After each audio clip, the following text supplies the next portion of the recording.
Each body is different. So what the body needs to be in the state of meditation will be different. We all need different things to relax. Some people it's in nature, some people want to be alone, others in a group, others want to have a massage. For some, it's playing sports. We all need different things to relax. We all need different things to feel receptive. So find what works for you. I'll give you 3 examples to see how different approaches could support you. I was working with one guy, his name was Nick, and for the life of him, he said, I cannot meditate, I cannot meditate. But I knew the guy, so I asked him, hey Nick, do you like fishing? He's like, yeah, I like to go fishing. And when you're fishing, what do? He's like, oh, I like to go alone. I don't bring music or anything. It's just really what helps me connect to something I did as a kid. So I said, when you're fishing, are you aware of what's happening? Yeah, I'm really like scanning the environment. I know kind of where I'm at. I was like, are you in your head and fighting something and resistance? He's like, no, I'm kind of a blank slate. I said, are you relaxed? He's like, it's the most relaxed I ever am. That's it, man. That's meditation. Can you, for a moment, just for a minute, can you tap into what it feels like as if you're fishing? And he sat down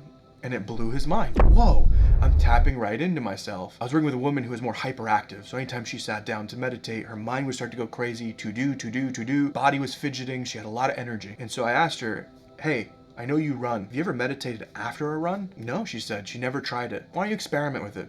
Just do a little game. So next time she went for a jog, she went for a run, and she came back and she sat down to meditate. And again, it blew her mind. She was able to really tap in and relax. She had to move her energy first before she could be still. So for some people, just sitting and being in tension with ourselves is not going to be meditation. Go outside, have fun, run, play, do sports, and then sit.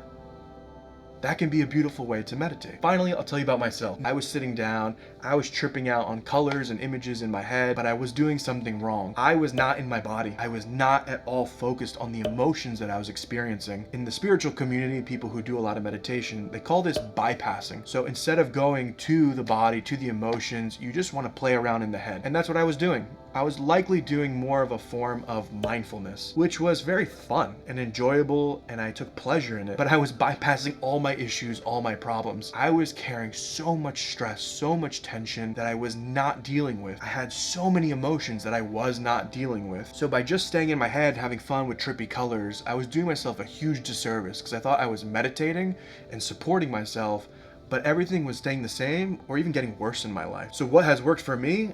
The best meditations I have found for me and my body type are called active meditations. They're designed to be in motion, to be in action.